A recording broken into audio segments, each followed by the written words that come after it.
Нөгөө нэг сүүхийн гээд хуультай орон сууц өмчлөлийн холбооныхан. Гэтэл тэр хуулийн дээр юу заасан бэ гэхээр одоо олон нийтийн байгууллага 51-ээс дээш хүн хуралдаж суулж шийдвэр гарна. Тэр шийдвэр хүчин төгөлдөр байна. Гэтэл бид нар анх удаа сөөх Булган аймгийн маань төв сөөх байгуулагдсан тухай үед одоо 2000 оноос хойш дахиж ерөөсө хуралдаж чадахгүй байгаа. Яг л нөгөө 51% цуглдаггүй. 500-аад сөөхөн гишүүнтэй. Иргэдийн оролцдог 200-аад хүн хязгаарч 51% дээр хүрдэг. Ямар нэгэн асуудал шийдвэрлэдэг асуудал гардгийн бол тэр гарсан асуудлын нөгөө оролцоогүй юм уу, сонирхолгүй юм уу тэр хэсэг нь унгаачдаг. Жишээ нь бид нар сөөхийн мөнгийг юунтай банкар шууд амжуулж авдаг байсан бол жишээ нь унгаагаад хийчих жишээ. Тэгээ одоо сөөхөн татвар хураах хураамжинд хүндэл учраас ингээл одоо хөндлөлттэй байгаа. Тэгэхээр ийм хуулиар заахта тухайн эвлэлд нэгдсэн нэг хэсгийн эрхийг боогдуулсан тийм заалтуудыг 51% гэдэг бол одоо хэд удаага хуралдсан 2 3 дахь удаага эсвэл 2 3 дахь жилээс шийд юм тийм заалтуудыг босгож өгч нөгөө хэсгийн эрх ашиг хамгаалахгүй нөгөө хэсэг ашиг нь одоо эрүүл аюулгүй байдалд амьдрах боломжийг хаагдчихад байгаа. За бас нэг энэ бол яг хуулийн заалтаагаас нь бол хүний эрх зөрчигдөж байгаа нэг хэлбэр. За бас нэг юм нь болохоор одоо сумын иргэдийн хурал, аймгийн иргэдийн хурлууд гүн эрх авцсан заалтууд байдаг. Одоо хэмжээ хязгаар тогтоох, одоо жишээ нийт эзэмшлийн зам талбайн цэвэрлэгээний үнэлгээг тогтоох, хог хаягдын хураамжийг тогтоох гэдэг хуулиар заасан зар. Гэтэл нөгөөдүүл маань энэ заалтыг хэрэгжүүлдэг.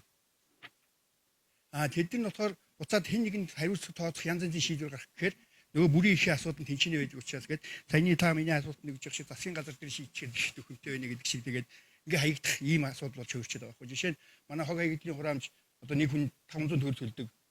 Социализмын үеийн хураамж нь одоо тэвэр. Гэтэл бусдаа 15,000 20,000-ыг төлөөд цөөхүү 50-60,000-ыг төлөөд яваад хахад манайх цөөхтө 8,000-ыг төлөөд хог хаягдлын хураамж дээр нэг өрхийн 4 хүнтэй гэж бодоод 500 төгрөг төлөөд одоо ингээд явж байгаа. Тэр нь буцаад бас бидний аюул эрүүлгүй орчинд амьдрах тэр юм маань бас зөрчигдөж явж байгаа. Нэг хэсгийг нь одоо мөнгө өгөөд юм хогоо ачуулаад машин техникийн сайн ажиллаад тэнд ажиллаж байгаа ажилчдын маань одоо цалин хөлсөмжийн сайжраад нэмэгдээд машин техникийн чанарчаад ингээд явах хэрэгтэй байтал бид нар тэр мөнгө хурааж авахгүйгээс болоод машин техникчгүй ажлын баг техникийн сул одоо тийм бас аюулгүй ажиллах хүндрэлтэй одоо амьдрахад хүндрэлтэй тийм орчин үүсээд байгаа. Энэ одоо нэг нь одоо бүрийн эрхээ авцны хэсэг, нэг нь болохоор хуулиар эрхээ авчаад ингээд хазаарлаа зогсоод нэг хэсэг хүн насаараа тэр сөөхөн дарга хийгээд яваад байдаг. Ийм юмнаас л яаж салах вэ? Тэр талд чиглэл өгч ажилтгүй гэж.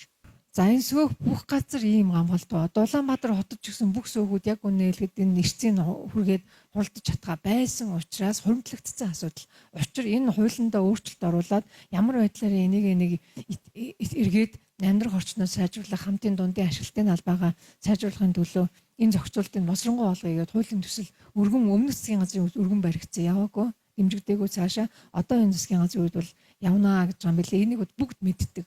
Бүхэл одоо энэ сөөхөн харьяа болж байгаа иргэд бүгдээрээ энэ асуудлыг мэддэг, шийдэгдэхгүй нэг юм дундын асуудлууд үүсчихэд байдаг учраас энийг шийднэ. Хууль тогтоомжтой оруулж иж шийдэх юм элэ л дээ 51-ийн тэгэхгүй бол өөр арга байхгүй. Гэдэг учраас за нэг юм тэгэхээр таны саналыг сонслоо бас уламжлан зохиох газар нь за энэ хогийн хураамж бид нар өнгөрсөн жил хог эрүүл аюулгүй орчинд амьдрах хэрэг гэдэг нэг авч үзлээ л дээ. Хөрс, ус, агаарын чанар гэдэг. За тэр хөрсийг бид нэр судалж байгаа явцад ер нь хөрсний бохирдол, энэний төлөө авж байгаа арга хэмжээ, эрүүл мэндээс урьдчилан сэргийлэх асуудал, халдварт өвчин төгдөг. Тэр үеэр ингээд судалж байгаа явцад энэ хогны асуудал бол яг гарч ирд юм бэл. За тэгээ хогны асуудал дээр энэ Булган аймгийн тэгтээ юу вэ те 500 төгрөг гэдэг бол ер нь баг улс ийм юу байгаа юу? Иргэдийн хурлуудад бүгдээр нь шаардж байгаа юм одоо орон сууц нийтийн аж ахуйн контор гэж зарим нь байгаа, зарим нь нэг орон нутгийн өмчөд төрийн үйлдвэрийн газар гэдэг байгаа. Энэ хогийг яадаг, цуглуулдаг, энэ тээвэрлэдэг, энэ компаниудын зүгээс ямар асуудал тавиад байгаа гэхээр энэ мөнгөт нь хүрэхгүй байна гэдэг. Тэгээ татаасаар олгодог нөгөө дүүрэг нь нийслэл нь одоо аймаг нь сумн гэдэг татаас олгодог нөгөө компаниудаа. Тэгэхээр энд ямар асуудал үүсвэхээр нөгөө бид нар дахин боловсруулах, ангилан ялгах ахиж энээс түүнийг ашигтай байдлаар хувиргах гэдэг асуудал ямар ч ярих боломжгүй болж байгаа. Эргээд ер нь хогоо яаж цэвэрлэх вэ гэдэг дээр тээвэрлэхийн зарлаа хүртэл энэ 500 төгрөг мэдээж нөхгүй шүү дээ. Тэгэхээр энэ аймаг нь өөрөө энэ татаасаа нөхөө явж байгаа гэсэн үг болно. Тэр иргэдийн хурал бол энийг хийх хэрэгтэй. Бид нар юу хийж чадах вэ гэвэл иргэдийн хуралд зөвлөмж өгч болно, санал өгч болно. Энэ тооцоогоо хийх ёстой гэдэг. Тэ тооцоогоо хийгээ, тооцоолоо хийгээ, зардлын тооцоо, тэр тээвэрлтийн тооцоо гарах зардал олох орлогоо тооцоод эцэстээ эн чинь бол зөвхөн зардлын асуудал биш. Хүний асуудал, амьдрах орчны асуудал учраас энэ дээр заавал арга хэмжээ тухайн үед нь авч явах хэрэгтэй байна. Тэгэхээр эрдэнэ хурлууд дээр ийм асуудал бол байд юм билээ. 50000 төгрөг иргэнгээ тогтоочдөг. Тэгээ аж ахуй нэгжлэр хийдчихин за магадгүй 10 хийсвэрээр л жишээ авъя л та. Тэрийг өөрчилж юусоо чаддгүй. Яагаад гэсэн чинь яагаад гэвэл их эсэргүүцдэг юм аа гэдэг. Тооцоолоо тайлбарлаад үзүүл эсэргүүцэхгүй үгүй юу тэд нэр саналыг нь авах хэрэгтэй байхаа гэж зөвлөж байгаа юм.